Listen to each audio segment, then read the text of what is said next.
Recording in progress.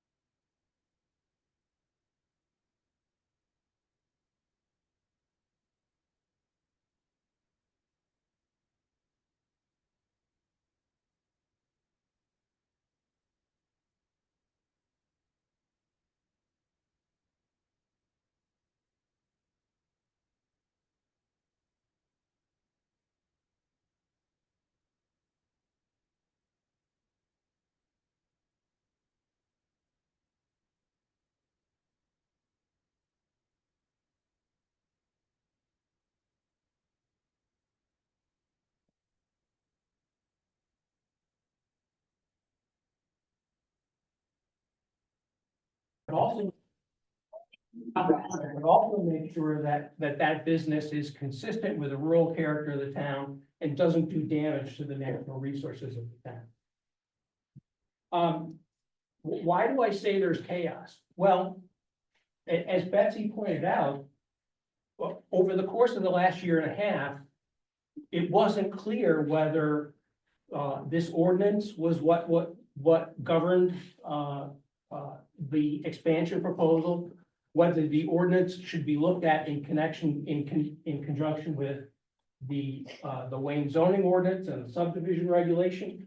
At one point, there was a suggestion that the planning board itself didn't even have to make a decision, and that the code enforcement officer could simply issue a permit to allow the expansion.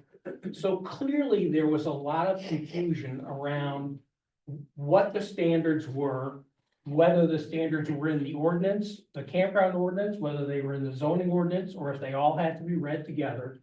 And it was very clear that, without some definition around this, and without some clarity about what the performance standards are that should apply to this type of development, that it would be very hard to make a reasoned decision.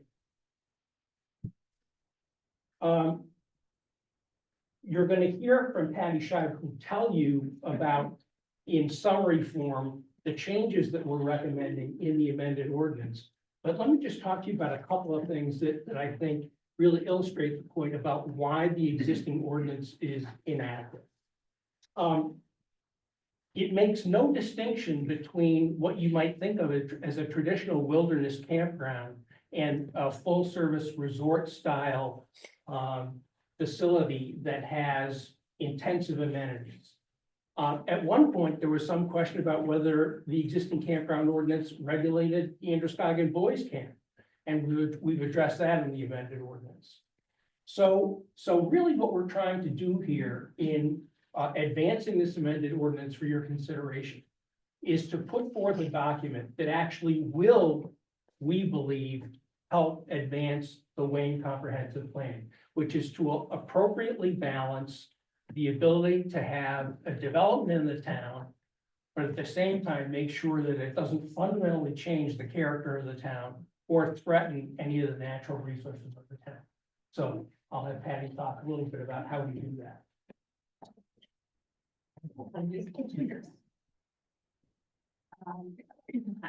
Hi, I'm Patty Scheib, and being part of the committee is great to see so many people in our small town come together for one common goal. And that was to get us a working document that would work for the entire town. So in regards to what Betsy and Ted have spoken previously, I'm going to just sort of outline some of the changes that we have made. And we're looking for this to be incorporated to the ordinances. We think that there are many substantive changes that rectify concerns identified in the moratorium ordinance. We would like to integrate the amended ordinance with the existing Wayne zoning ordinances, requirements that govern the campgrounds, and applicable sections of the Wayne subdivision regulations to create a comprehensive performance standard. Okay. We're going to also, in reference to the Wayne zoning land use table, we need to notice that the limits for potential future development of campgrounds and mobile home parks to R3 and R4 zone are subject to an intensive conditional use permit application. So there have been a few changes in that processes in the permitting that I think will be, have clarified the process so that when they look at this instrument, it'll be a lot easier, a smoother approach to how they make it work and what the procedure is in order to get the proper outline for the permitting. Also, that our zoning requirements will require campgrounds to adhere to all applicable Maine statutes and regulations for campgrounds from residents, including the Department of Health and Human Services, which does oversee all campground operations. And they do their own inspections there as well. So we have included that in our for our tent and recreational vehicle parks and wilderness parks. That would be chapter 205, the state of Maine statutes. And that we require that the campgrounds will operate seasonally. So we have a time frame that we put in there for their operation. They would start the third Friday in May and then end the third Sunday in October. That way we're ensuring that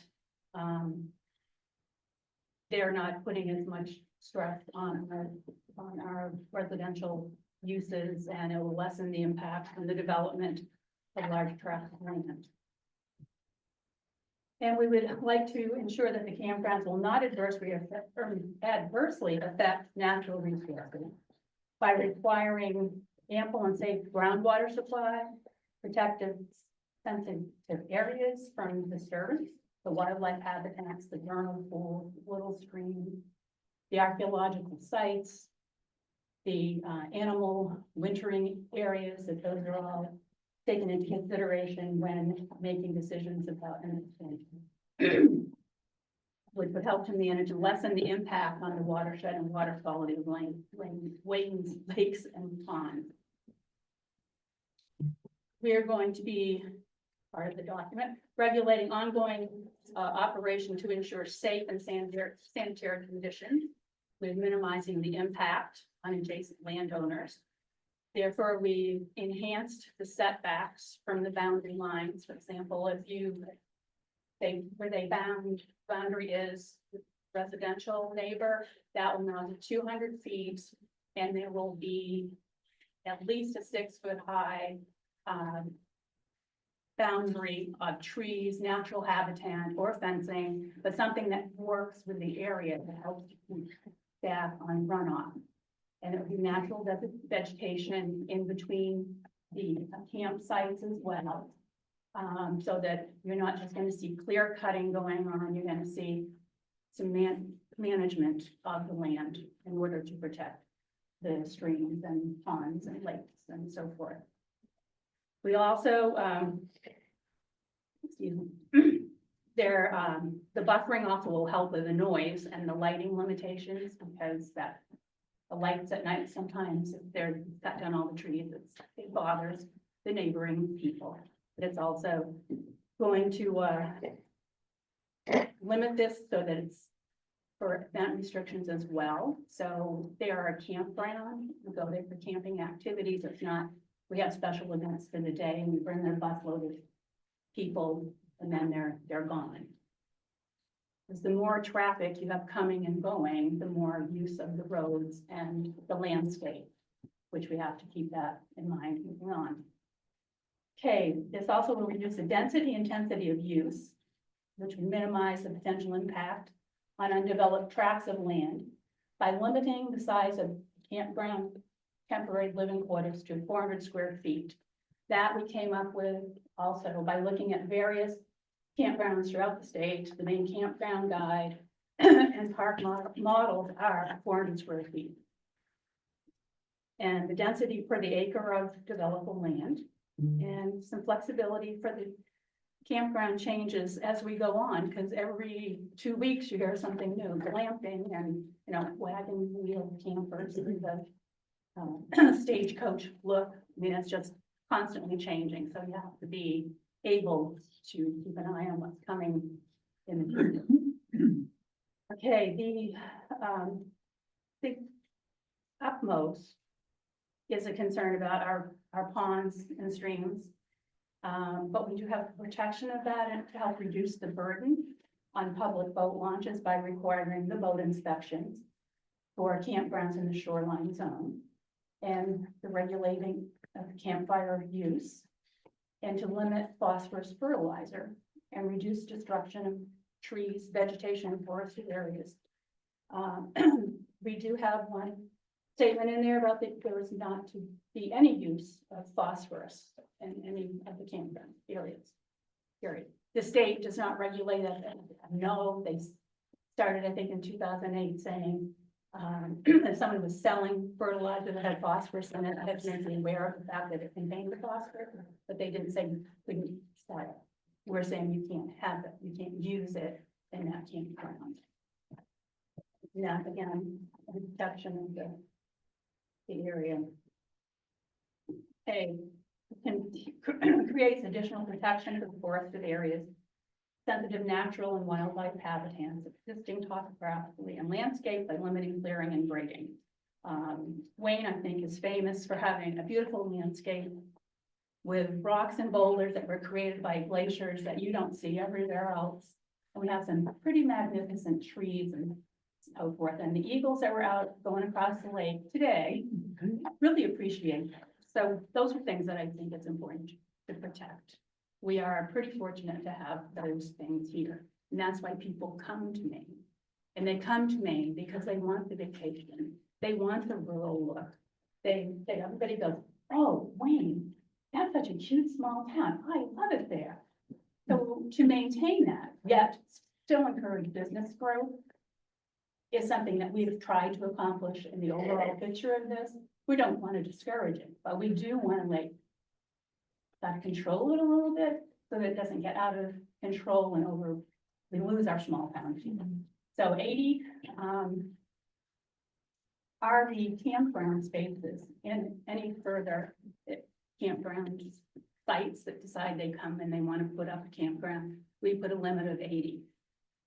And that, some people are concerned maybe 80 was, well, how are they going to make a living with only 80 campground sites? Well, in the state of Maine, you go into the Maine Campground Guide again, there are more than 47%, I believe, that do make a living with 80 sites. So it is a doable, yeah.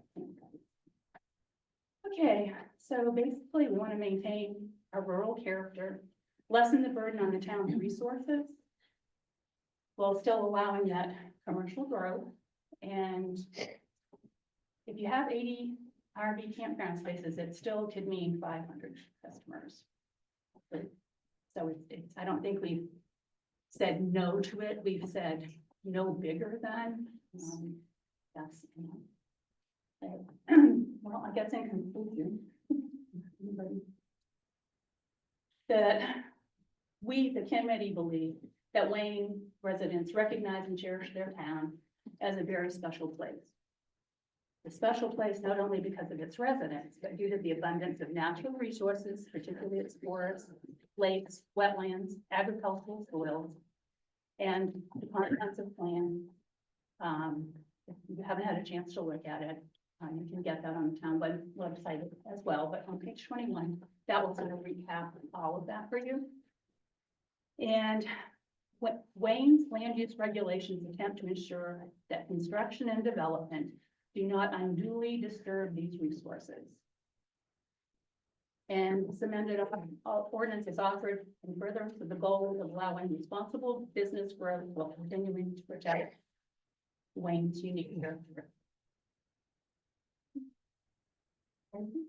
And I just want to also add that this ordinance, you know, maybe this ordinance is not just to regulate Jellystone. This is to regulate any potential future campgrounds that, you know, might be interested in developing in Wayne, because all you need is 10 acres of land in the town of Wayne to open up an RV park.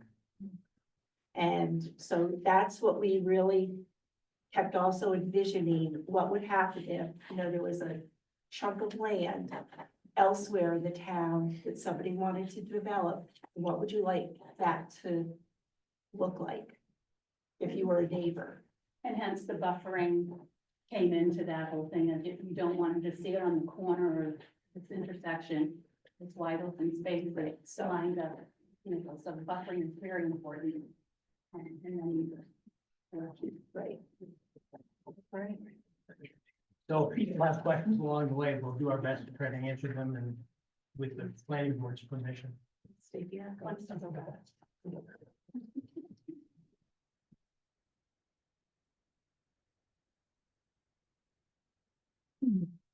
Okay, thank you very much. The next portion of the meeting will be public comment. The board will have the opportunity to ask questions afterwards. Couple sort of ground rules for the public hearing that I'd like to make everyone aware of. First bit, thank you, Betsy, for ending on that note. I want everyone to be very clear that this is a public hearing on the new proposed campground ordinance. And we are interested in public comment exclusively on that topic. This is not a hearing about Jellystone. And this is essentially commentary on Jellystone is not appropriate at this time. So please confine your comments to the virtues and merits of the current campground ordinance.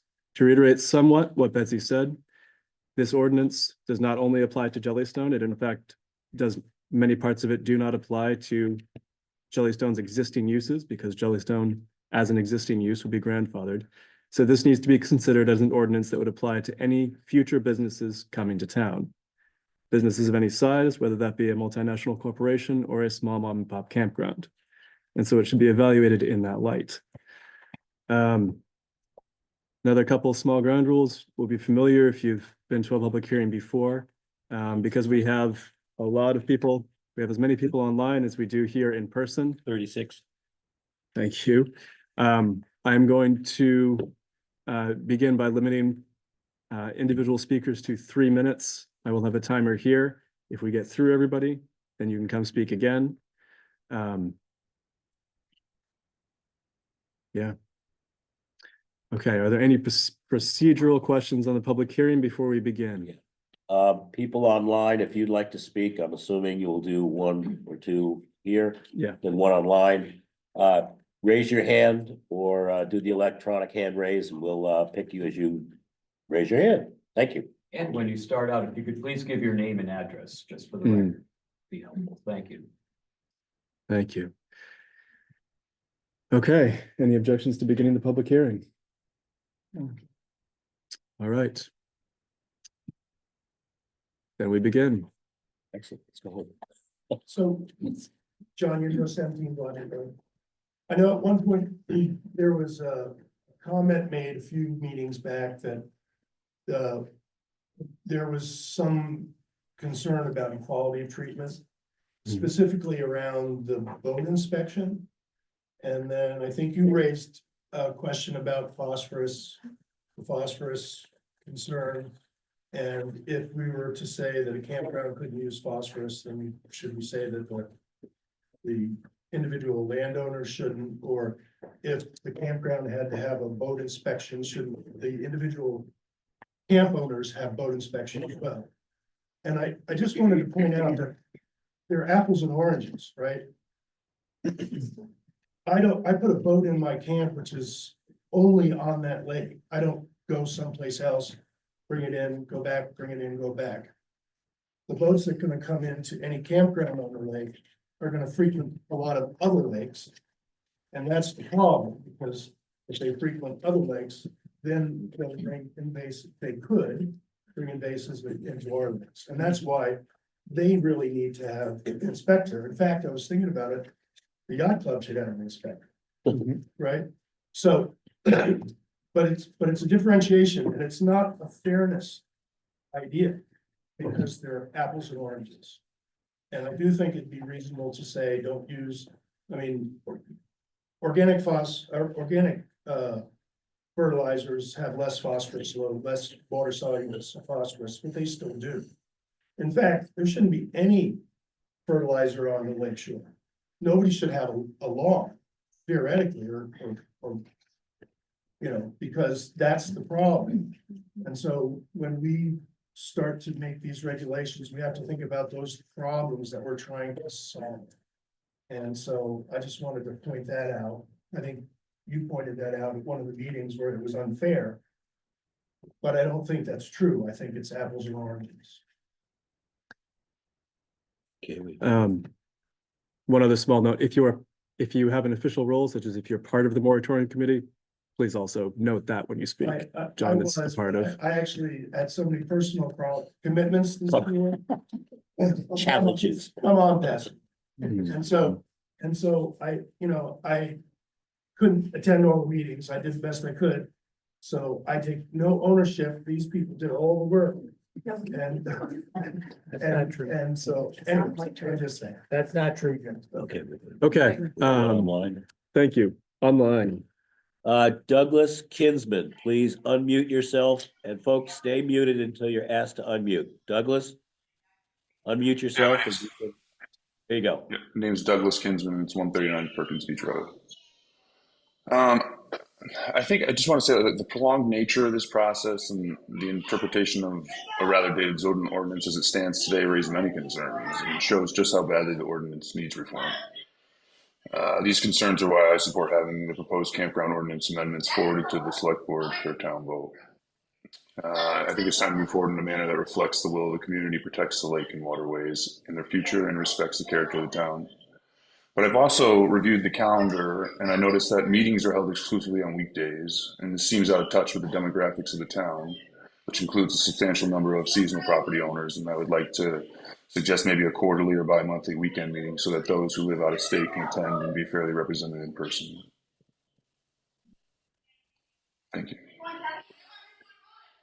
Thank you, Douglas. Please mute yourself. Thanks. Okay, someone in the room? If anyone, Another one here.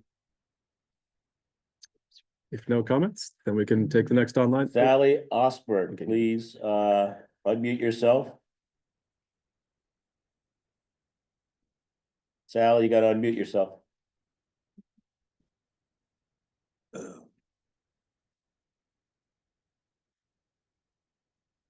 Sally, we still can't hear Yeah, you. there we go. There we go. Okay, thank you. And thank you very much to everyone who's participating tonight, all the people online, as well as everybody who's come out on what I assume is a bitter cold night, because it's bitter cold here in Wayne, Pennsylvania as well. I have just two comments, and the first is to express my deep gratitude and appreciation for the work of the committee. The depth of their research, the care they've brought to this process, the appetite for absorbing information that has come to them from all quarters, and the respectful way they have interacted with all of you, the planning board members, as well as the select board, and all of us who care so deeply about this issue. So thank you, thank you, thank you. If we were to tote up the billable hours, there's no question but that we would not be able to afford the level of service and the quality of that service that we have benefited from.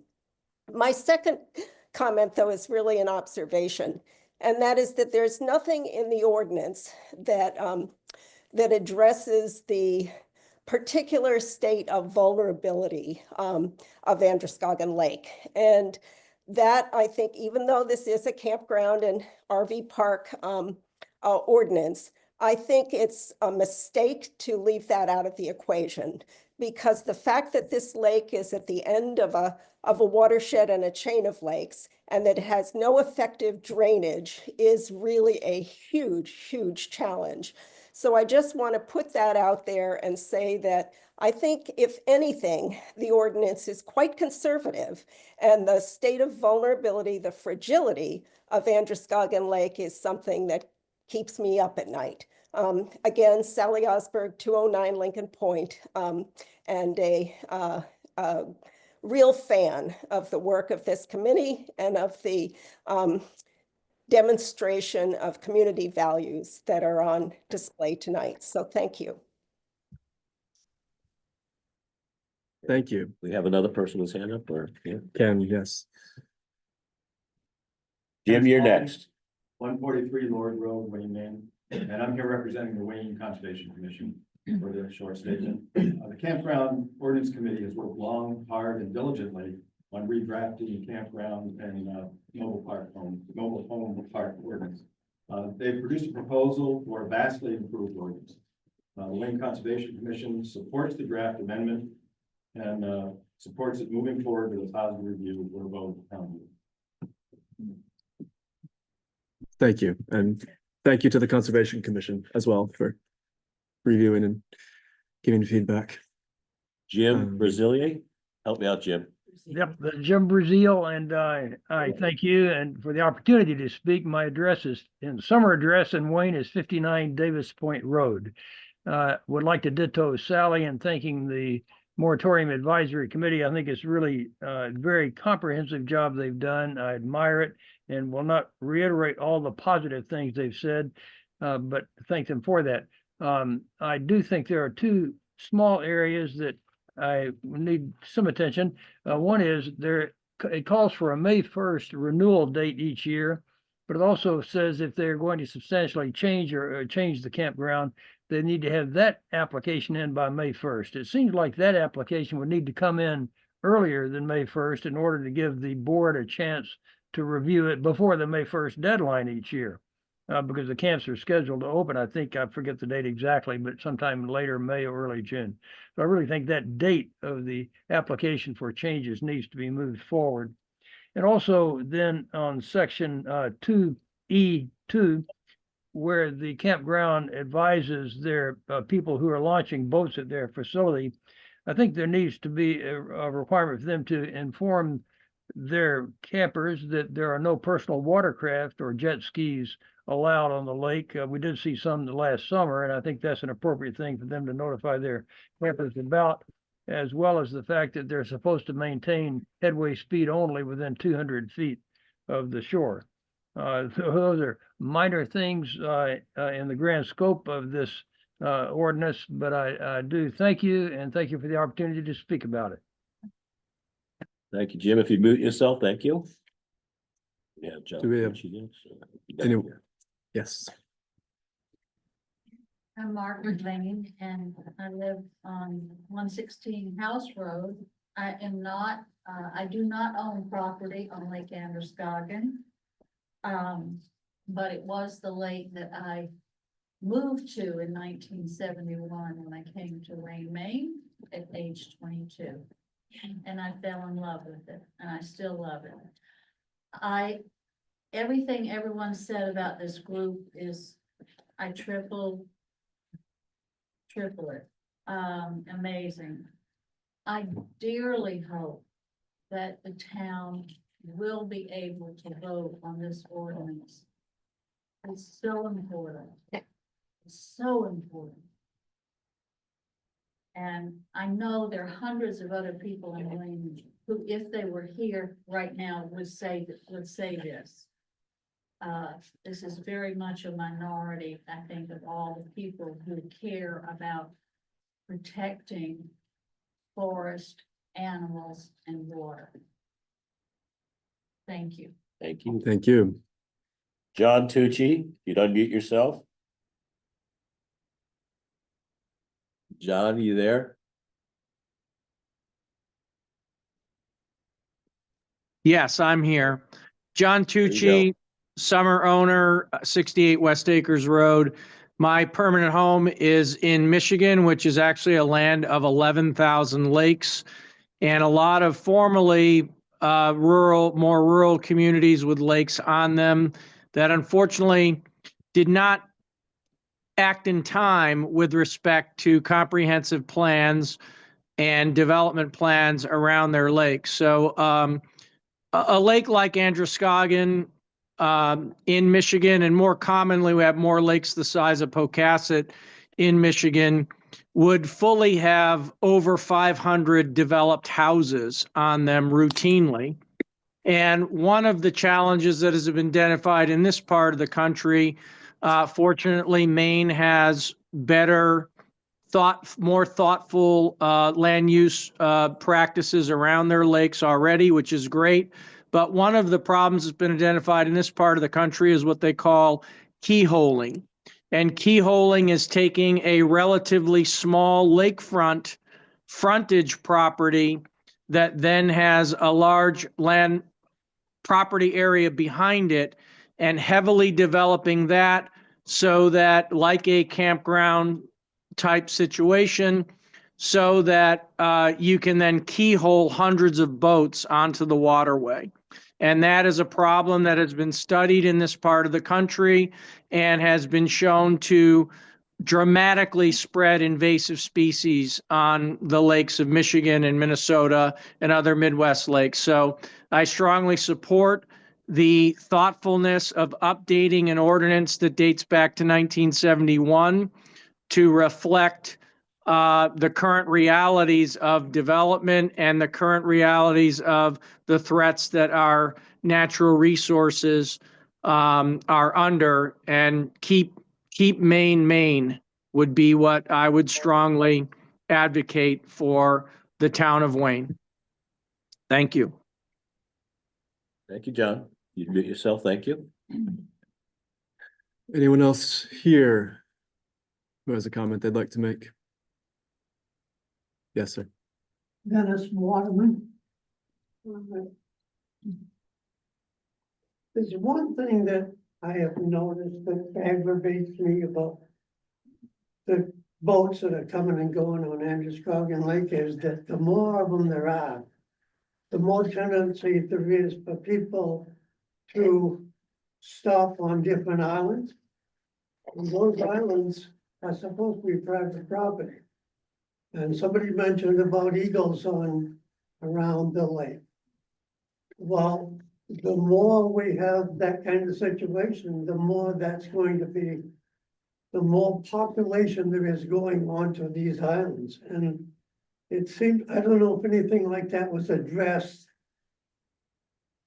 on this ordinance, letting the camp owners notify their people that these islands are private property and shouldn't go ashore on them or not. But it seems to me like a problem that's gonna get increasingly worse with more traffic. Thank you. I have a JA that wants to speak and couldn't find the hand raising button. So JA, if you're there, could you unmute yourself and address the crowd?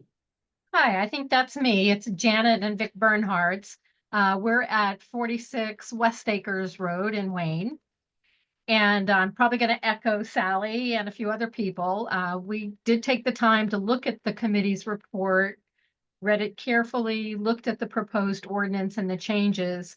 And we thought that they just did a really outstanding and comprehensive job, not only in the research effort, but zeroing in on the language and the terminology that needs to be not only clarified, but in some cases where there's confusion. So clarified, but also brought up to date. And I think they've looked at, what struck me is looking at not only the current trends in camping, but also the potential for where it's going to go in the future.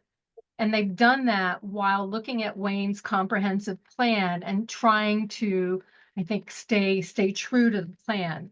So I think that's a tremendous effort. And we both wholeheartedly approve, we support the request to move the process forward, going to the select board, if that's the exact next step. I know the town lawyer said maybe there's an intermediary step, but we certainly are in favor of their moving forward. Thank you. Thank you. Please mute yourself. Anyone else here in the room? Yes, sir. Steve. Steve McLaughlin, 32 Lovejoy Pond Road. To follow up with a comment that this gentleman gave about the islands in Androscoggin, he said that they're all private, actually. Norris Island is owned by Kenneth Land Trust, and the public is allowed to visit that and even camp on it with reservations through campground arrangements. Just wanted to clarify. Great, thank you, Steve. Anyone else online? I have one message, so I send a message instead of talk, and that's Manny Roca, 192 Perkins Beach Road. I fully support forwarding this work to the select board. It's essential we establish a clear and up-to-date guidance and ordinances to address any excessive plans. Bear with me. Where are we? Excessive expansion plans, but most especially the need to focus on the impact on the lake. This is particularly important since we have yet to receive assurances from the campground, a comprehensive plan for environmental responsibility, or a genuine commitment to the collaborative engagement with our town, and most important, our neighbors on the southern shore of the lake. Thank you, Manny.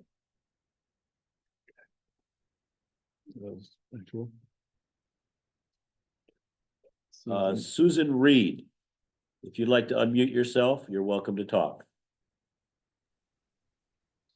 Great. Thanks very much. And like so many others, I'd like to express my appreciation to the committee for all their incredible research and hard work.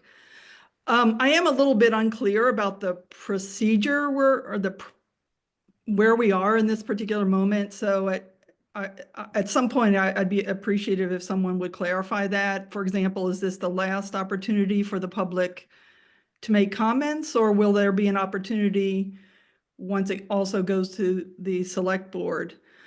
But I do have two particular comments. I read through the report and I read through the ordinance as well. I just want to say I find the report extremely helpful in clarifying. And one section of the report, I'm wondering, first, I don't know what the standing is of the report. Is the report kind of going to act as a guidelines in conjunction with the ordinance? Because I think the report is actually more clarifying in many ways than the ordinance itself. So I don't know how those can be perhaps made to work in concert. On page 8 of the report, for example, there's a listing of 5 substantive changes that have been made in the amended ordinance. And it might be helpful in that report for there to be direct connections made between the substantive changes and then the sections of the ordinance that reflect those changes. Because I could not find at least one of those. And so I do want to mention that in the report on page 8, number 2, you mentioned that the new ordinance clarifies the land use table limiting future development of campgrounds, and then references the Wayne zoning ordinance. And then there's this footnote, which I think is phenomenally clarifying, that discusses non-conforming use. And I know we've had so many discussions about non-conforming use in the many preceding meetings of this. And I'm just wondering if that can be brought out more clearly in the ordinance itself, or else if these two things are going to be working in conjunction, if that can be highlighted more. The second thing is in the actual amended ordinance, and that refers to the invasive species element that a couple of people have already commented on.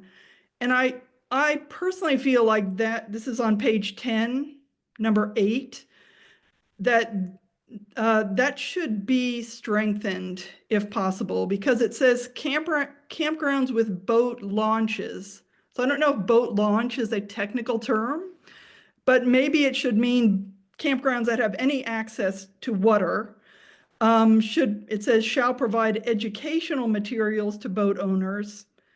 Maybe we should be more specific about what those are. And then it currently says shall conduct invasive species inspection procedures prior to allowing boats to be launched from the campground.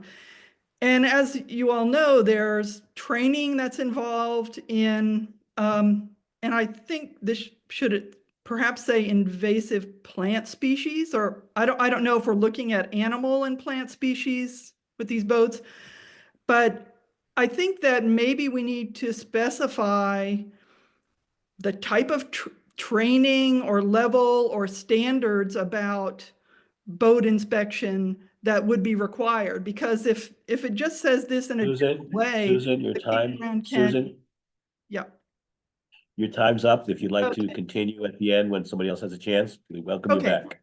okay, thanks very much. You're welcome. Is there anyone else in the room who would like to make a comment? John? Just in a comment to Susan was the last. person? Yes, Susan Reed. So when, and this is Beaverbrook, I'm sorry, but when Beaverbrook first came, Alec engaged with them to perform boat inspections, which they did. And it requires that they get trained. And the people who train then have to create a law. And they have to, say that these are the boats we tested, everything, blah, blah, blah. They didn't follow through on that. And so there was no record that it was actually taking place. And so it is, I think, a concern that probably might need to be addressed more seriously if the planning board thinks it's important. Because if you have a requirement in place, you have to somehow police it, I guess is maybe not the right word, but Enforce. make sure that it's happening, right? Mhm. So I would echo that. So Okay. We have Katie and Mark Norwine would like to make a comment. You'd unmute yourself. There we are. Good evening.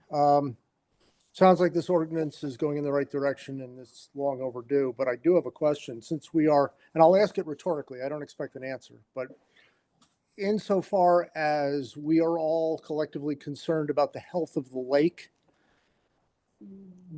have there been any conversations in Wayne with the town of Leeds to harmonize with them and their ordinances insofar as someone could buy a plot of land on the other side of the lake and simply move the problem to the other side? Thank you very much. Yeah, I won't go super into it, but yes, Leeds and Monmouth have both been talking with us as well, and they're working on this on our end, and they've expressed an interest in cooperation. I was going to read out that Adam Prince of 90 Norris Road, Wayne, also said he supports sending the updated ordinance to the town for vote by a comment. Anyone else in the room who would like to make a comment? Anyone else? Nope. All right, going once, going twice. Oh, Susan, do you wish to speak a second time? Hold on. Sorry, thank you. I was just, I think, just wrapping up my comment there about maybe just strengthening that particular part of the ordinance, and especially now reflecting on what the gentleman just said about enforcement of inspection. Yeah, I just want to maybe emphasize that. Thank you. Thank you. Yes, Ken. Ken Spalding. Just have a procedural question. I think this was answered by Jim Katsibitis. That's what you want to see. Close enough. Missed some of the explanation about the process. And once the hearing closes tonight, does the planning board have the opportunity to actually amend the proposal and send it on, or is it a up and down vote that then gets sent on to the select board?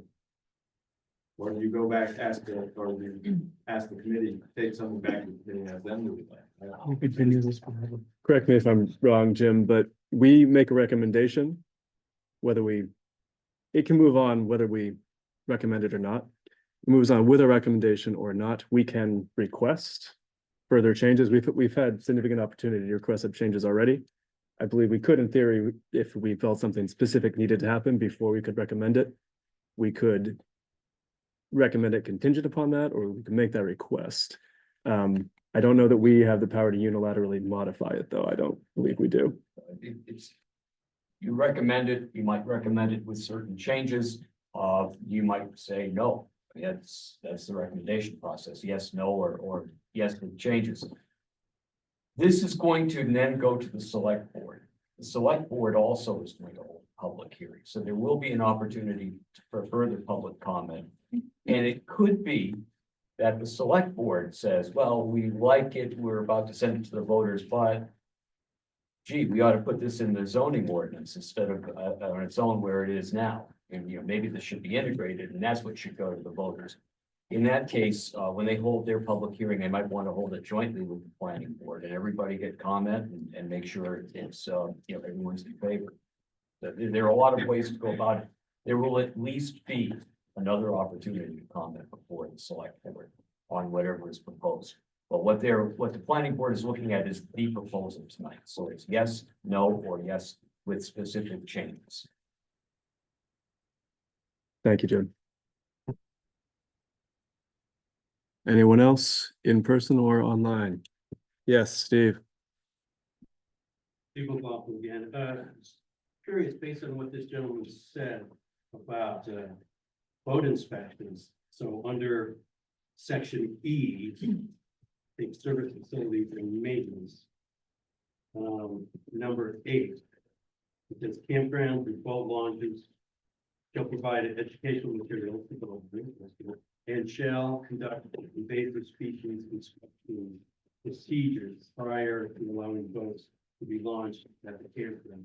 And based on what this gentleman said, could that be amended that a record has to be maintained and submitted to, for instance, the CEO? Just to know that it truly is being done. Certainly could. Could be a condition of renewal of license next year. So the way it works is, I can't remember the name of the organization. I think it's, Lake Associations of Maine. Lake Stewards of Maine. Yeah, Lake Stewards of Maine. They run the program. And they're the ones where the report goes to, and they keep the record, and then they report that. So the folks who are here at the boat launch in Wayne, they keep a record, and then they submit that record to the organization, and the organization provides the training. I see. Well, then I would think that should be listed in here because it just says shall conduct invasive species inspection. Okay, thank you. Any more comment in person or on, yes? Yes, Paul Intercession 21 Juniper Lane.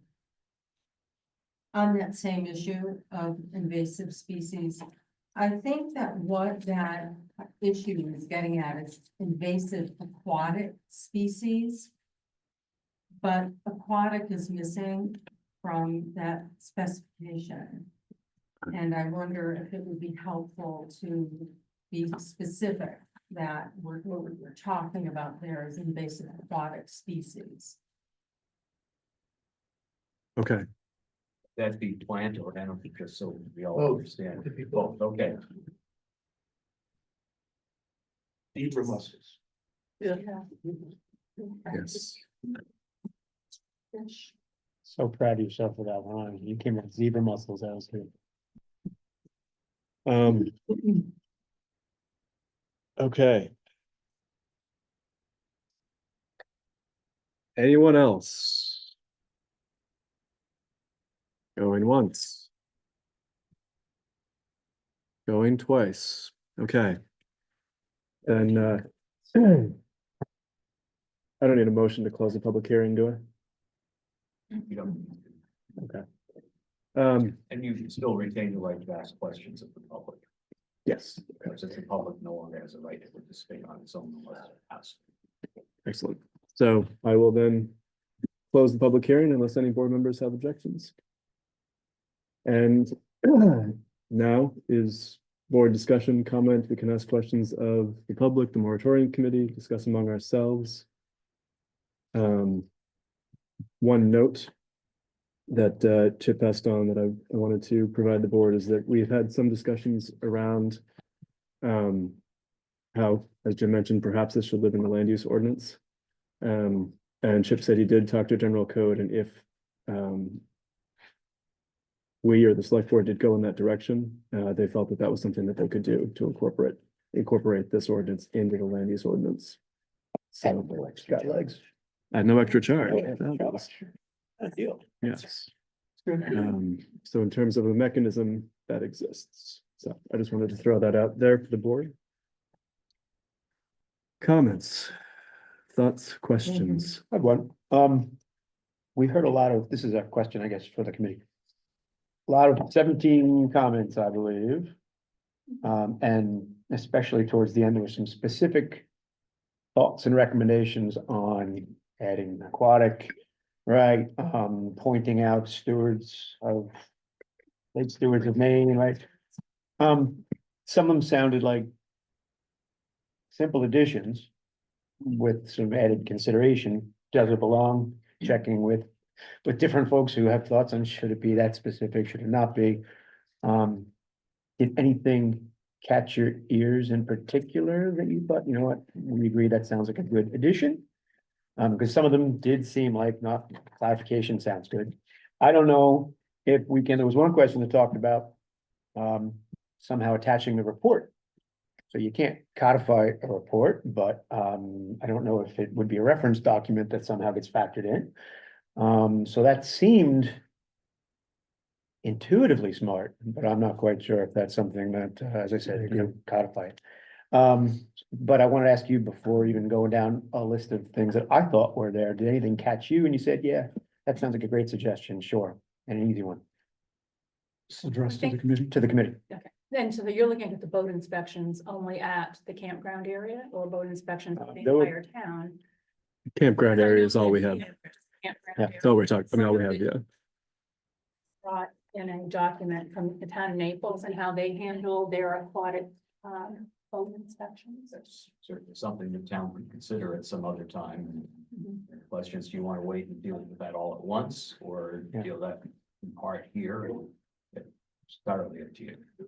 Well, I mean, I can tell you sort of how I think about it, and then others on the committee can weigh in if they have a different view, but I think what I'm gonna say is consistent with what the committee generally feels and how we've handled this process so far. So I don't think we viewed what has been presented here tonight as a document that's cast in stone and can never be changed. It's been a living document since June, and we've had a lot of input at various public meetings and input from the town's lawyer, input from you guys that we have incorporated along the way. And so it seems to me part of the idea of having this public gathering is to get good ideas from people that we can then incorporate. And eventually, when it makes its way to the town for a vote in June, it will have had the benefit of as much input along the way. So I think we're open to. Okay, I mean, I know we also want to get this to bed. We want to be able to put this to Yeah, bed. but You guys there's would like to another- take a vacation. But there's another part of the process to come down the road, and Yeah. it seems to me there's no reason why we can't refine and modify as we go along. Okay. Then, because my own thoughts were going through them, and some of these do sound like they make sense. It makes a stronger document. There will be some opinions that might say this doesn't necessarily belong in the document. If we put Lake Stewards of Maine, for example, is that something, do you get that specific? I don't know. And I can tell you, we had a lot of experience with that as we went through the drafting process, and we were very aware of the need to be specific where it was necessary and less specific where we thought it gave the ability for the ordinance to be effective, you know, for and have a It longer would be shelf life. limiting in a sense. if you But got too also specific. to allow, you know, the appropriate level of discretion and authority for enforcement down the road. So to put the whole courtesy boat inspection thing to rest, we got language from other zoning ordinances that we looked at from different towns. So we thought we had sort of state-of-the-art language that was general enough, but specific so that it could clearly be enforced. I think we can add some detail to it that would help. But the intent of it was, I can tell you from the committee's point of view, to sort of have it reflect whatever the current state of the art was in terms of what does it mean to do a courtesy boat inspection? And there's kind of a defined rubric around that about what that means. It's not just somebody going and looking at a boat saying it looks okay to me. Right. There's training that goes with it. There's forms that have to be filled out. It gets reported. And that's what we intended all along. And even the word courtesy though, so courtesy simply means there's no charge that being. No, what it means is because you are not an officer of the state of Maine or of Okay. the town of Wayne. You can't tell somebody, don't put your boat in. If it Okay, has a. that's why I asked that word sounded a little bit too lenient. It means they have no authority. Yeah, I mean, so somebody could say, no, stay away from my boat, I'm putting it in the water. That's right. Yeah, wow. That's correct. That sounds Because like a the people problem. who do courtesy boat inspections on. Those are the people who are going to 133, the islands, the is what I'm people- telling you. I'm just saying, the people who do the courtesy boat inspections at the state launch on 133 Yeah. are all trained volunteers, but they're not employed by the state and they don't have any police power authority. So Okay. somebody wants to violate the law, they can. Are we taking questions from the room? Close the meeting. but what do you got, Ken? Yeah. Yep. I would expect with a private lot, that the private landowner would refuse to allow someone to put a boat in if it had, invasive species. Sure. Plants on it. Good point. Yeah. Refused an inspection? The landowner could make that a condition, certainly. I suspect it would get tricky if we tried to require by ordinance that the campground do that. That sounds like out of our depth, but, okay. Thank you, Tom. Does anyone else, well, you have a list, are you? I'm gonna read it while somebody else goes, because maybe there's something else that Okay. jumped out at me. 17 comments. Richard, Jeannie, Ed, do you have thoughts? The only comment I've got, this is complicated. That's the way I see it, and I think that our job, in sort of deliberating here, I guess. But our job is to either move or make a recommendation, one way or the other. And then if we wish to stipulate that there may be additional adjustments made, that we can do that if anybody feels strongly about that. Or that we move it forward. So I should have said at the beginning too, what we'll do tonight is we will vote on a general intent to recommend or to not recommend, and it can move forward either way.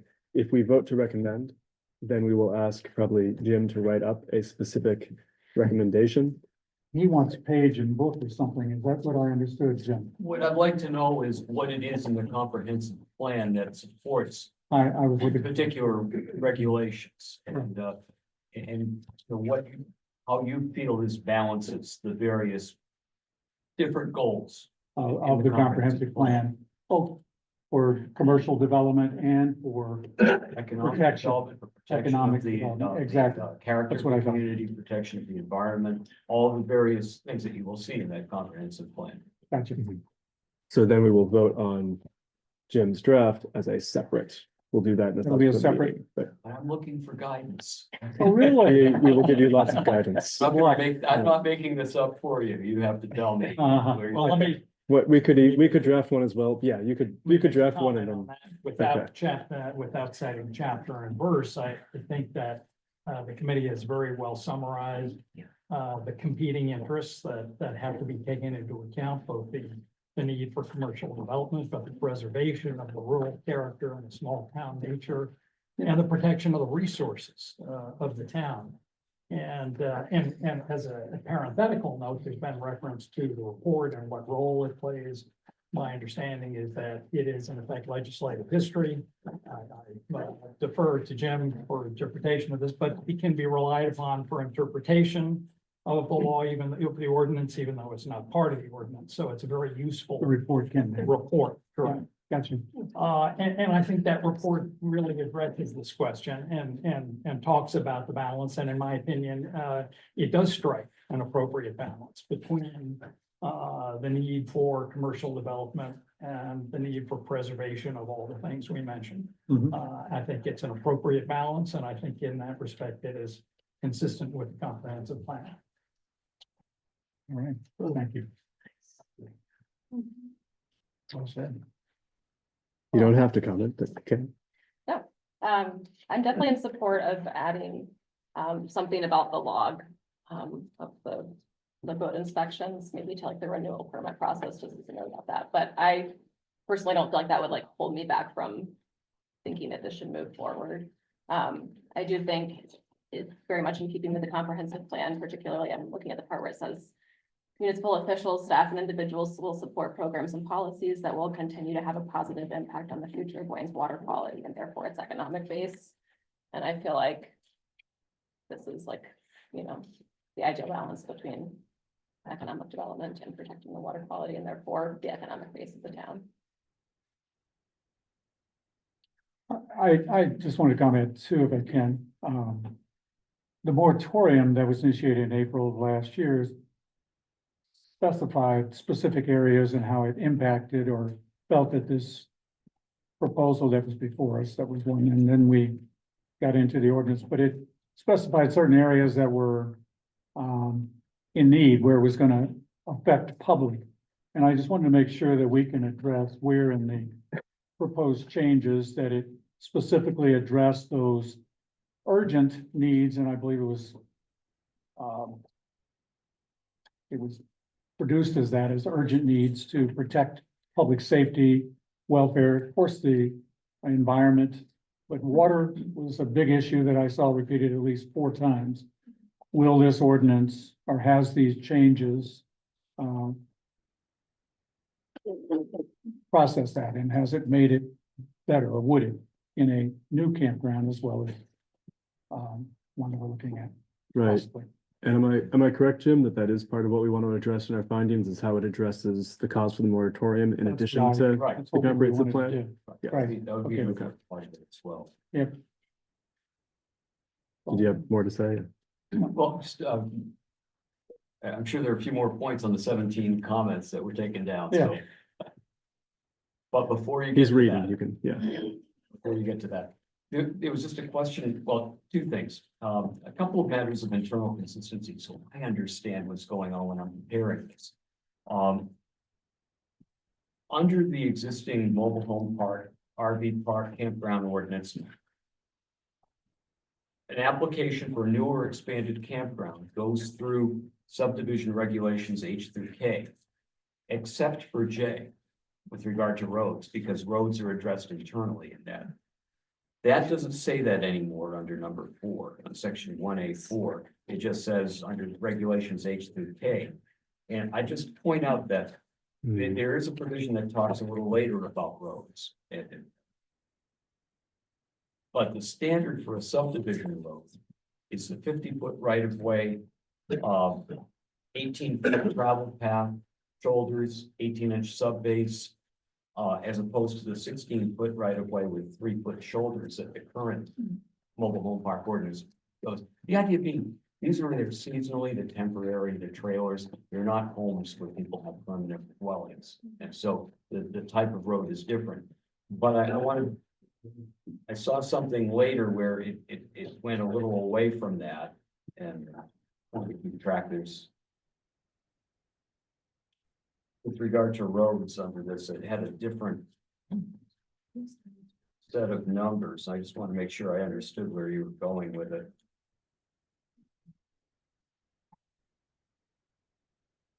Yeah, roads and driveways. You say, in addition to the requirements of the Wayne's, this is, I don't have page numbers on it. Page 10. Page 10. In this version. Perfect, thank you. In addition to the requirements of the Wayne subdivision regulations in Article 5, Section H, here's Article 5, Section H now, what are we referring to? It talks about a minimum travel way of 16 feet and 3-foot shoulders on each side, so we just want to make sure that if that's what you're going to do, that's great, but that's not what this subdivision regs say. This is an exception from the subdivision regs. So it's those sorts of little, they're nitpicky, I understand, but things that we need to. So is the ensure- current form making it more lenient? then? Right, well, we're making it clear Then it that that's was. what it is. Okay. And it doesn't say bump into the 50-foot right of way and the 18-foot travel way, or the 20-foot. There's a fee provision in here for campgrounds to pay each year and non-expansion. And I suggest that ought to be in order annually adopted by the select board. It's pretty common in municipalities, you have a schedule, and all the fees that we're going to charge in the town this year, they adopt it annually, and they increase it from year to year, but it's done once, and that ought to be referenced in here. Okay, referencing there, Yeah. because the adoption of that would be It just separate. from doesn't this say it's an ordinance. annual Right. thing, it just Yeah. says that it'll It be does. addressed by the. Right, just as established by the Wayne. As Select established by the Board. Wayne Select Board, doesn't say annual, that's the Right, difference. I think it would be a good idea to just say annually established. It makes everybody think about what We they're. don't like to do, we don't want to do it, but every 5 years is. We'll hear from them if we put that in there, right? No, but it's a suggestion, it's just a way to keep that clean. Just Um, put the word annual in. Yeah. And what's the problem and issue, just so I understand, with regard to day passes to groups or the general public? What's going on there? Well, because Jellystone currently is advertising that you can, for instance, a rec program. If Winthrop has a summer rec program, they can bring bus loads of kids in for the day and use their amenities. And that's not what we envision a campground in Wayne being used for. They were talking about paintball and doggy parks and some other activity, golf, mini golf course maybe, and some other. More stuff. mini golf and Yeah. disc golf, and which they already They already have some have of those. Those are, there have been there. But it's different. We focus very carefully on this and we looked at the Wayne zoning ordinance and there's a difference between people who are customers of a campground who are going there to use the campground and to stay there as opposed to a facility that's an amusement facility open to the public. Yeah, It's a different thing. And it speaks to the And intensity it of goes to use. the intensity of use and the burden on the land. Having busloads of people come in who Use can the then pool. get at, you know, Yes, well, they use the pool, they use the lake. They Funnel wanna have into a the hiking lake. trail, they're, And they come by the busload, because they did try it last summer. And my last comment, now, turn that right over, sorry.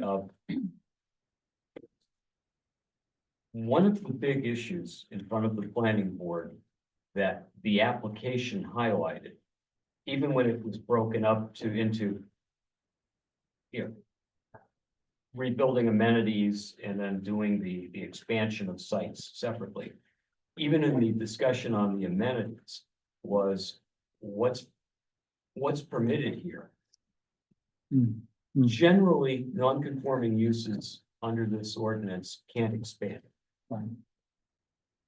But there's a provision under Article 8 of the zoning ordinance, which talks about existing non-conforming uses.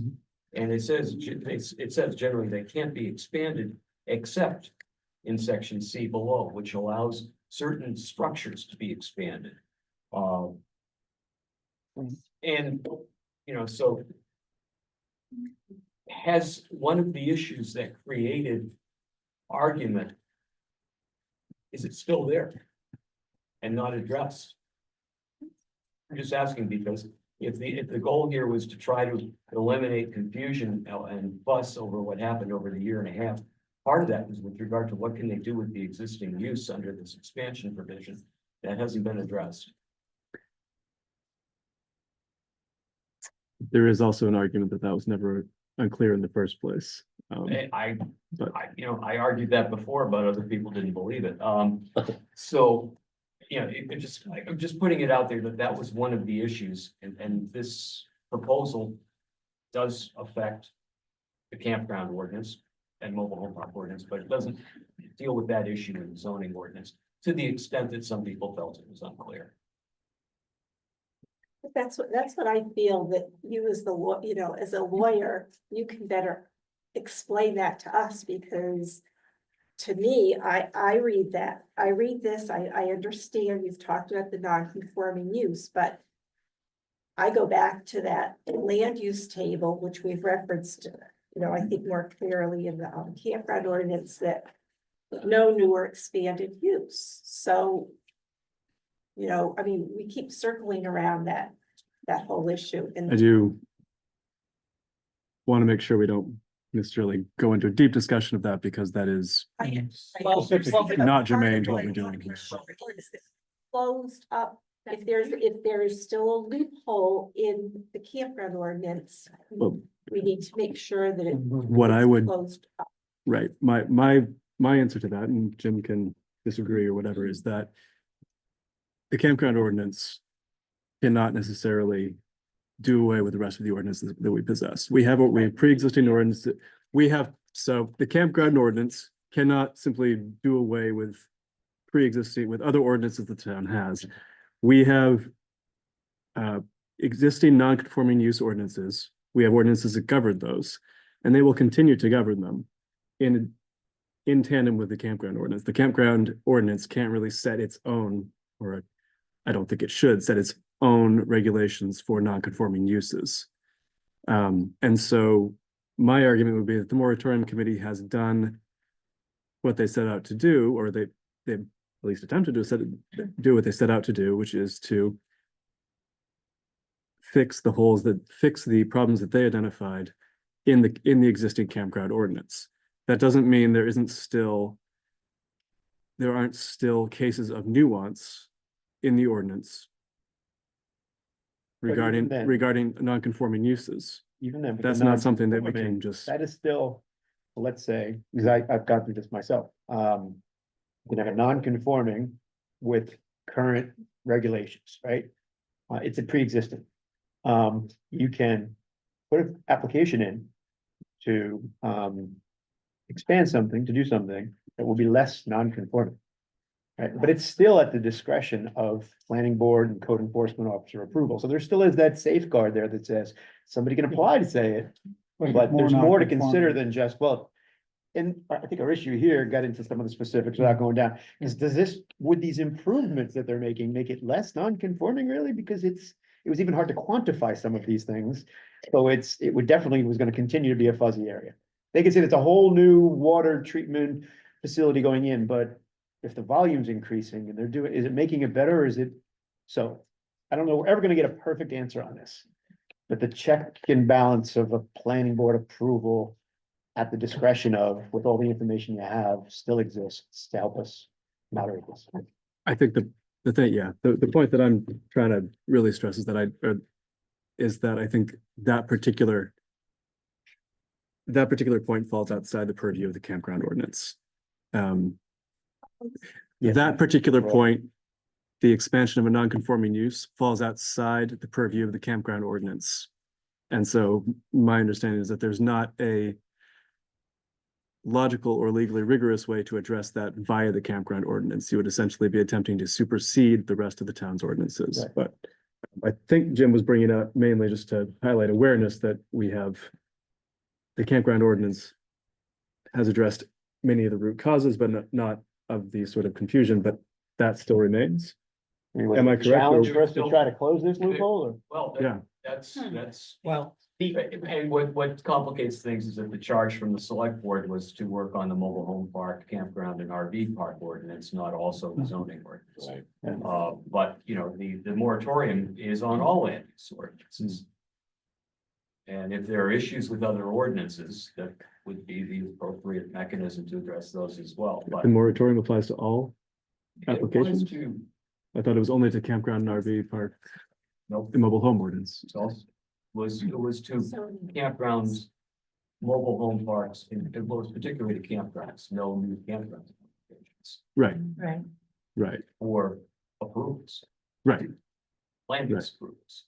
Whether it's under the mobile home park ordinance or the zoning ordinance or whatever, it was all put on hold. So that the problems that were cited by this committee, by the petitioners, could be addressed. Right, but only, I guess what it only applies to applications that were subject to the mobile home RV park and campground ordinance. For example, if someone wishes to build a subdivision in town, the moratorium does not apply to that. Right. Now, you still. Does mention the non-conforming though in the moratorium. So Right, I So- think. And my my understanding, I guess, and position is that that would be to change our non-conforming use standards would be a much broader and more ambitious project that would affect all development in the town. It could. It would have other implications. So. Well, I mean, let's be honest, we're gonna confront this issue someday. So if the planning board's guidance is you wanna get to that issue now and deal with it, then the advisory committee would be willing to take that on, and in the context of what does non-conforming use mean with respect to the campground use? We happen to think the answer is clear. Other people may disagree. But, you know, there's always ways to make things more clear or to express an intent in a way that is consistent with the town plan and what people think is the right answer. But that's up to you.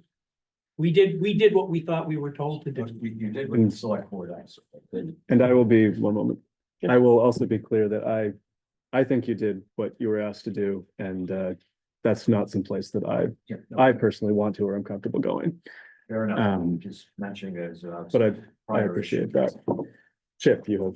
Yeah, I'd like to make the comment, you guys did a good job, pretty thorough job. I think it covers the bulk of what you need. I think at some point, you've got to turn your eyes in, bring this all together.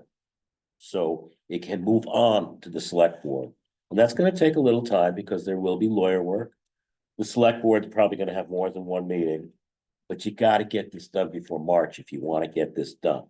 If you wanna get it to the town meeting, which is where you wanna go, that's where it goes over the goal line.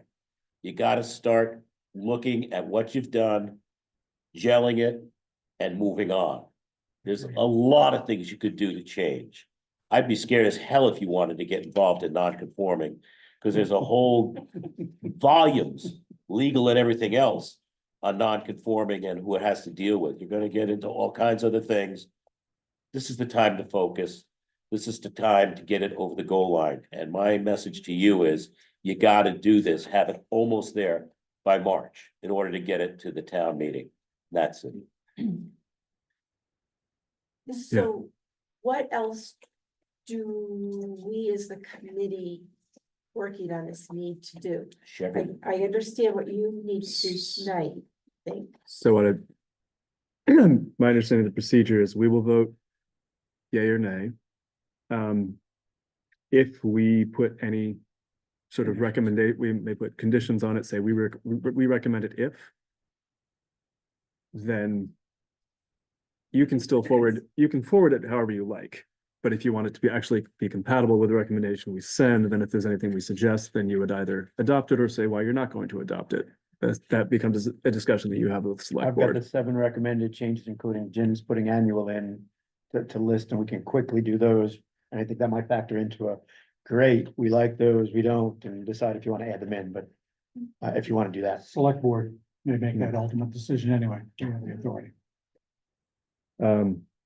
Yeah, I think you and I are the two with notes. So why don't you go first for your So quick list of the 7 were somehow call out the vulnerability and fragility of Andrew Lake at the end of the 30-mile watershed. So if that belongs in here, just somehow to get that message across. Change the date of the renewal permit process, move it up to allow for changes to be made. Any that are required before camps can open. I think that's seems like Reasonable, like move it up so that they have. Yeah, the chance to look at it campground folks before would have a chance to make it part of the annual Like permitting a month process. or something like that. maybe. Right, because if it's May 1st, and that's when they find out that things are in need of, how much time do they have to fix them before they're trying to open the camp? So I don't. Does that cause any problems for you? And I don't know if it's a problem. If they're gonna be making a change or doing something, they're gonna have to do it way before Because it has May to and go March or through a whatever. whole- Because it has to go through the whole. Anything Change has to That's go just the through. deadline. a But I- whole Okay, but I Bingo. think the question was if they were only finding out about some of these things at that point. Well, it might have misunderstood the application. This is an application from the campground saying we want to change something. Okay, I And thought it any was change has to something go that through the code Right. enforcement officer, for example, said, hey, you can't open because of X, but they wouldn't have enough time. That's how I interpreted it.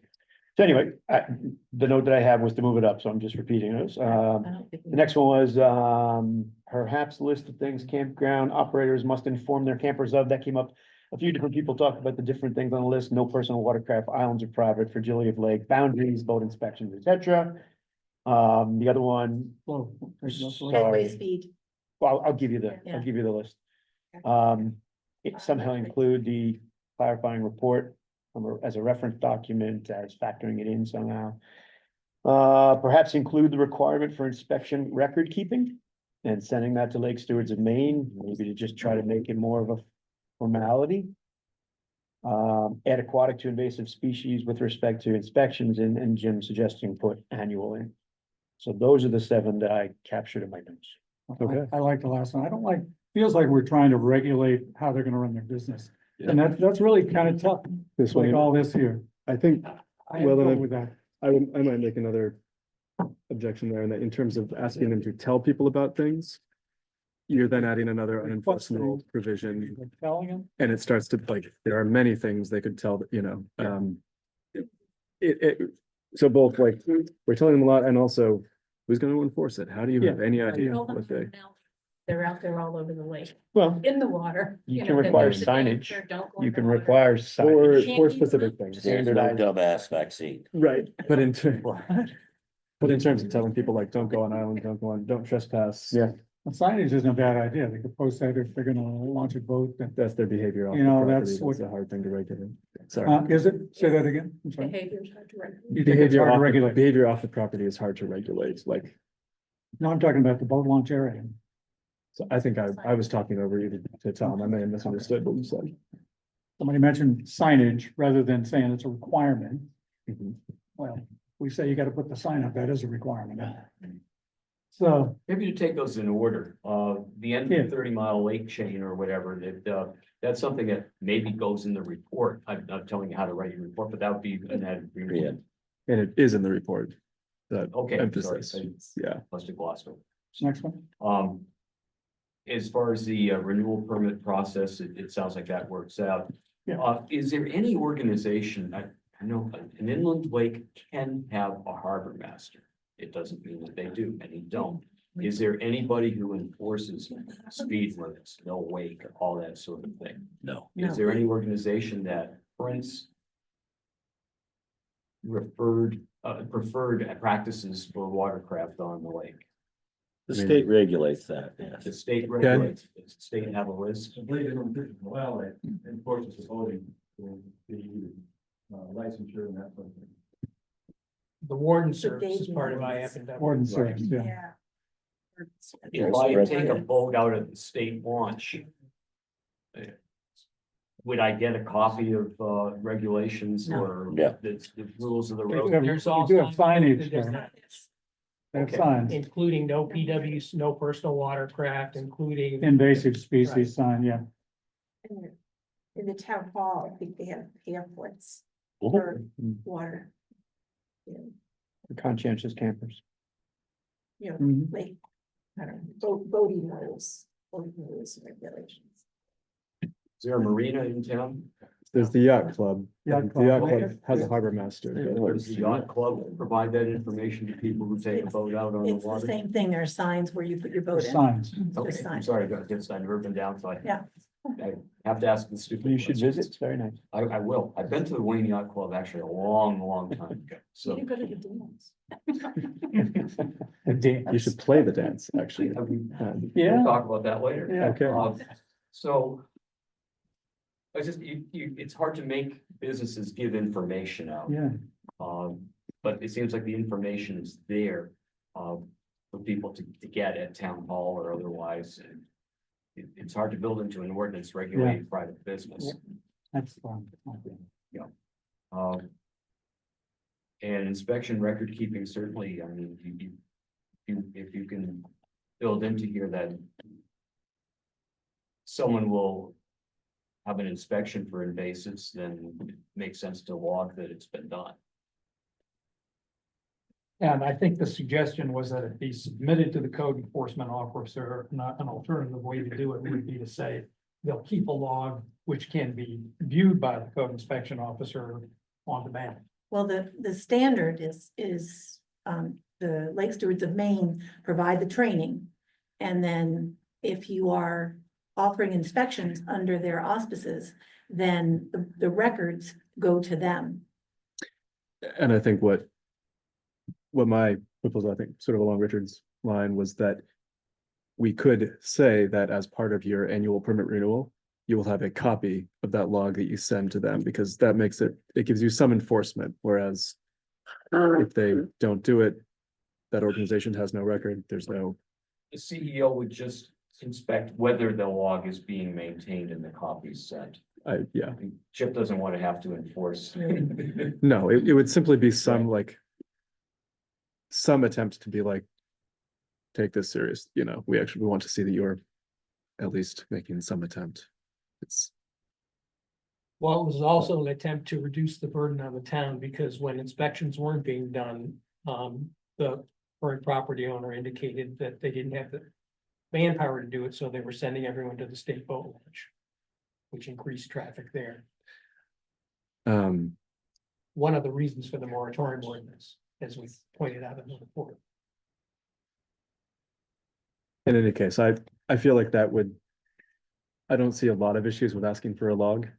That would be, it sounds like a few of us have expressed interest in that. That would be my interest, or that would be what I would like to see, just a generic log inspection.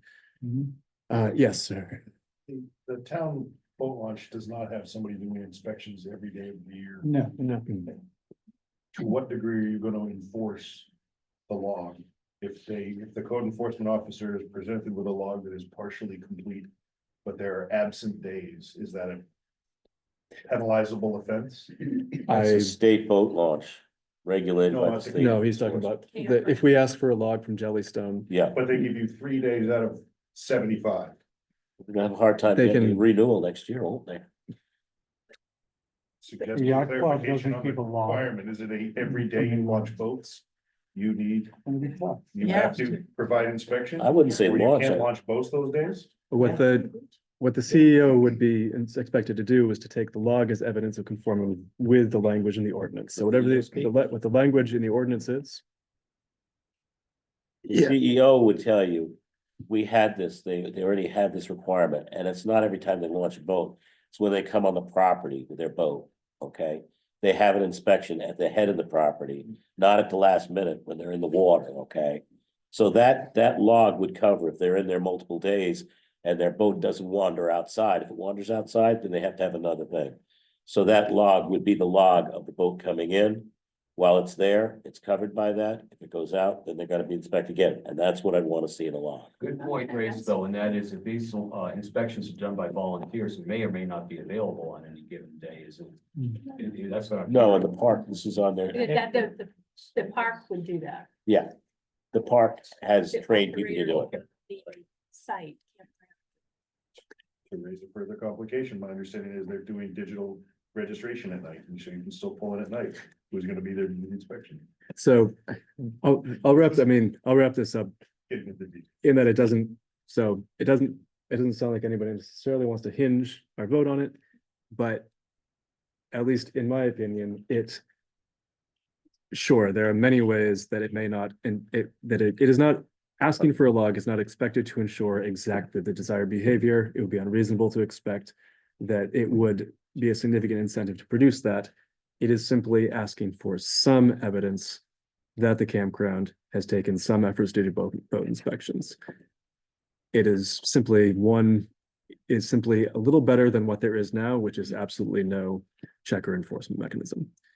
So that is the reason why, at least I think, that it would be a useful step. I just want to add, the focus has been on boats coming in, but it's equally important, especially because we have an infected lake, that the inspections happen when the boats go out. That's not part of anybody's paradigm in this state. Very logical, though. Yes, it is. No, the way the courtesy boat inspection process works at 133 is the boat gets inspected before it goes in, and when it comes out, it gets inspected when it goes out. Because you've got a milfoil lake, okay, I get that. That's why. Because I trained over in Reedfield, and it's, but yeah, I get it, if you got a milfoil lake, yeah. You got somebody there to inspect it, that's one in, how many days? Well, yeah, so I can tell you, because this is funded by contributions through the Lake Association, we staff the boat launch 6 to 7 days a week in the summer. And it's many, many hours a day. I wish we could do it 12 hours a day. We can't afford to do that. I got you. So we have comprehensive coverage. The difference here is you have a private property owner who is running a business. And all we're saying is put that responsibility on them to hire people so that when their customers come in with a boat, it gets inspected before it goes in the lake. There's nothing unreasonable about that. There's nothing crazy about that. It's done, it's the same process that's done at the 133 launch. It just needs to be replicated by somebody who is running a for-profit business and allowing boats to come into the lake from New Hampshire, Connecticut, Maine, Wisconsin, or wherever. Right. All right. That's when they I come in. think, I'm gonna put a button Yeah. on that particular issue. I think it sounds like the board generally has said similar things about what we would like to see. I had one more point that I wanted to bring up. So phosphorus, like John brought up a couple points, one of which I brought up by email. I do still have the concern around the language around the prohibition on phosphorus, and my concerns are twofold. One is it does not make a distinction between synthetic fertilizer and organic fertilizer. Organic fertilizer also contains phosphorus. Cow manure, home compost contains phosphorus. And so as written, this ordinance would effectively forbid any sort of fertilizing or amendment on a campground. And so that's the first concern. Was that actually the intent? If they're, spreading, for example, certified organic compost or cow manure, is that also, do we also not want that? And then number two, if that is the intent, my concern about doing it at the campground level, and Jim might have input here or not, is that to have a given restriction be unique to a use, there should be a reason why that particular use uniquely merits the restriction. And so campgrounds are not typically, they're certainly not the highest use of fertilizer that I can think of. We don't have restrictions around fertilizer use anywhere else. So saying that someone can, for example, go to put in a golf course, fertilizer, whatever they want, but that campground can't, that to me creates both a legal weakness in the ordinance and also just a logical lack of fairness. So, and I don't know if I'm correct at that. It would not have to Might be be. applicable to everybody that has property on the lakefront. So I guess if Would we're, be a reasonable. yeah, we may wish to make and two, John was bringing up the point, I don't recall the discussion about boat inspections that he mentioned, but about fairness, and my concern with fairness and the applicability of the ordinance is not between forbidding that residential homes and campgrounds should have the same regulations governing them. It's that other businesses of different categories have comparable regulations. If we're going to apply a regulation to a business of one category and not to another, we should have a good reason why we're applying it to one. If not, we should do that at a broader level. So We can remove it and take up the fight against phosphorus in a different fashion and just actually outlaw it around the lakes. Outside the scope of this. Like put it into Or waterway. the shoreline zoning Yes. regulations. Or you could have a townwide ban on it, or you could Yeah. have a ban within 500 feet instead of the 250. We'd be accomplishing that much more Whatever the without science singling out Right. campground. Well, there was no intent to single out. First of all, No. we took this from other town zoning ordinances, so it's in the standard. Right. The state of Maine clearly has a state law that says you can't sell fertilizer with phosphorus in it. So there's that. And if the idea is, so we thought it makes sense to start somewhere. If the planning board is of a mind to consider, the wider implications of phosphorus use in the watershed or near the watershed, terrific. Yeah. We'd love to, in fact, We should I'll definitely volunteer support right it. now to help work on Yeah. that, Do it. because it's a huge problem. Okay. And it's not just in campgrounds, it's not just in the shoreline zone. And something that I would put out if people did really want to get something in the campground ordinance specifically.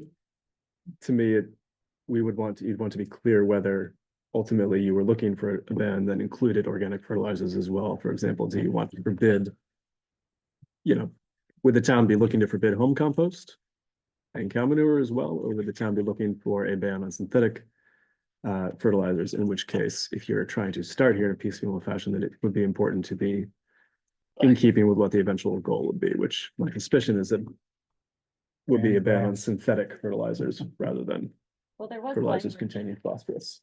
but I think Mm. Gunkwit, like 10 years ago, as a town banned phosphorus containing or like synthetic fertilizers. And so they have like very specific language to that we could definitely, like on a broader scale as a town, that like includes like unless it's a member of like a specific list that includes some organic stuff. But I think that is kind of a separate issue.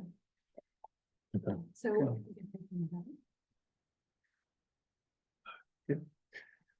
We'll do some more studying. We take it out. Well, I guess, so that my desire would be to either have it out or limited to synthetic.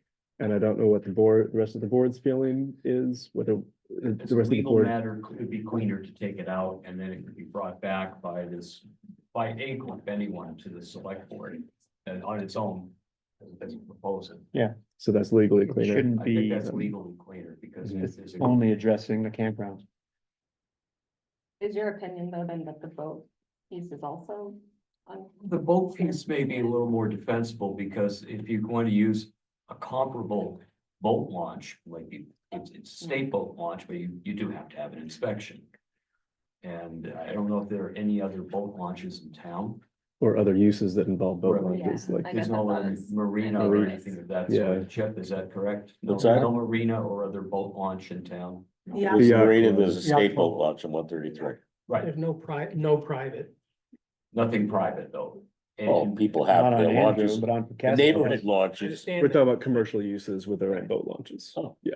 but something comparable would be the Yeah. state boat launch. They do inspections, so it's Mhm. not inappropriate to ask someone who's got a boat launch as part of their commercial business to also require inspections. Richardson's. So I don't have a problem with that. It's 8:30. Yes, it is. Any other comments from the board, or are we ready to vote? That's it. Okay, do I have a motion to vote on whether to send this to the select board with the planning board's recommendation?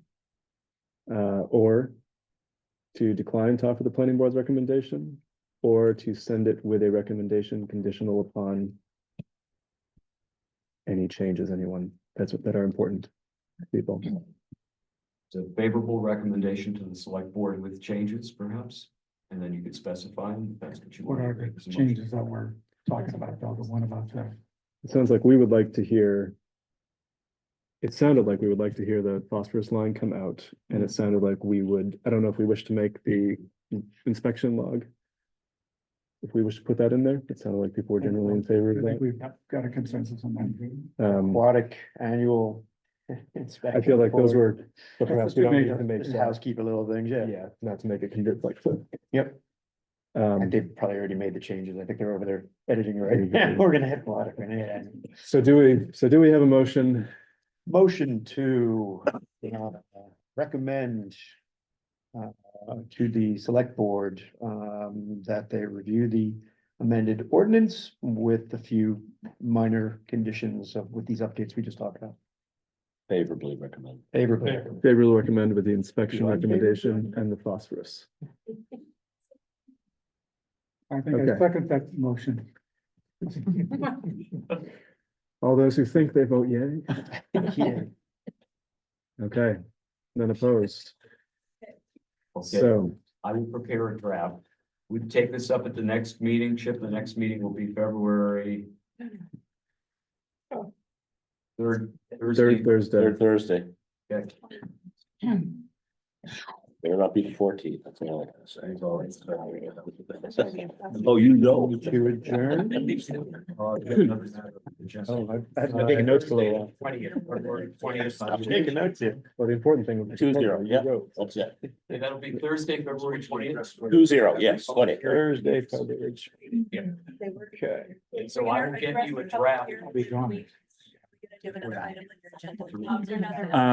We have general code, the public, we have no plans to have a, It's not on the agenda. No, you can't discuss. No, I think they're- No. well, we can, we don't. Oh, are you the chairman of the Leeds Planning Board? Sorry, okay. Did you get my email? So you would mention you were gonna discuss with your board whether or not you wanted to hear a public hearing? No. So we discussed it, well, and I can bring this up with Jim. So the chairman of the Leeds Planning Board, who had expressed an interest in having a joint meeting about Jellystone. My understanding, potentially flawed, is that because the application from Jellystone is currently tabled, that we could not have a public hearing on it until it is untabled. Is that correct or no? But me, Yeah, you could have I suppose you could have a joint meeting about just concerns about the lake and how it's regulated. But as far as the application, there isn't one before. Is there one active in Leeds right now? There is, Yes, and in Monmouth. which is The Monmouth one has been, our board's concern is that the Monmouth one has fairly been tabled. substantial parcel in the town of Leeds. Right. That will be, and our board's sort of view on this and reading through our ordinance is that the public health and well-being expands beyond our borders. And our decisions will have a direct impact on Monmouth and Wayne. And so if you want to get involved in the discussion now, the door's about to close. And we're offering people an opportunity, we're outreaching to Monmouth and Wayne. If the towns and the people who are going to be affected by this are interested in having engagement in it, now is the time, because it is an active, in progress application in the town of Leeds. We have deferred them for now while we offer this 3-town meeting. But otherwise, if the towns are not interested, we've decided to move forward. We've already had our own public hearing for the town of Leeds. So I mean, Leeds can have a public hearing to which Wayne citizens can attend. Right. Can we though have a joint one when we don't have an application before No, us? I would advise against that because not, I'm sure there's certainly an interest in it. So that no one's disregarding that. But there are two issues. One is there is no active application in front of this board. And if by participating in your application, this board then is perceived as not being impartial anymore, then when an application does come in front of this board, it will have some issues to have to resolve. Ours is also in flux because the proposed plan shows sewage being pumped from Wayne to Leeds. That is part of the approval that's before us. And so if Wayne is changing their regulations, and then that directly affects the application before us. And so that was sort of my interest in being here tonight as well, is where is Wayne in the progress of this thing? Because that pipe is coming out of Wayne. Is it still coming? Is that leach field still happening in the town of Leeds? Monmouth, for their road that is not into spec right now, but they are required to get into spec. But don't have the financial resources for it. That is supplying a campground in the town of Leeds. These have direct impact on our approval process. So we're a little hung up at the moment and trying not to blindly approve something that will have direct impact on Monmouth's roads and your predominantly Wayne's resources. I'd suggest that you invite the town there. I think as a board, I don't think it's a wise idea for the board to show up as a board, but I'm sure you'd have a great reception. As you see tonight, 34, 40 people on here. Invite them and they'll come and I'm sure they'll say what you want to hear. We sort of did the public hearing already. It's over. Yeah, we advertised, we put it out there, some people did attend. We were branching it out in the fact that it's going to have impact on other towns. And that's why we were putting a pin in it for now. Right. And maybe we still hold a public hearing with a greater. Public emphasis on- meeting. Excuse me, on greater emphasis on the impact that our decisions may have on the other towns. But that was what we told the applicant in our last meeting, was that we were going to put a pin in it until we've had a chance to reach out to other towns. I've got a similar response. You've seen the email from Monmouth. They don't have an active application in front of them because of some border disputes. So there's an interesting case that came out in the state Supreme Court where a subdivision road went from one town into another town, and the subdivision parcel straddled the boundary between North Yarmouth and Yarmouth. And the law was amended so that when a road leads from one community to another, the planning boards can hold a joint meeting. That's not the case here. Yeah. And I understand the sewage goes, but there's no statute allowing dealing with that piece. And there's no active application that straddles the boundaries. It just happens to be a development. An existing development that straddles the boundaries. Leeds's ordinance for campground specific is about a paragraph long. Yeah. There are road ordinances, there are other general ordinances that apply to it. But as far as limiting campground expansion, Leeds has almost no checks and balances. And so where it directly affects other towns, we were hoping to get input from these other towns about how that'd be affected. We can keep talking, but I'm just gonna, is everybody okay with us formally closing the meeting so that we can let people online off and? Was there another item reviewing the general code ordinance? Not tonight. Not tonight, I'm sorry, okay. Thank you. I think if we're all gonna, So I'll just can I make a motion to close the meeting? go ahead. Do I have a second, or somebody make that? I'll make a motion that we close this meeting. All right, second, Second. all in favor? Aye. An Thank individual you. wants to keep talking, but as a board, you Yes. can't, the meeting's done. But not to cut, yeah,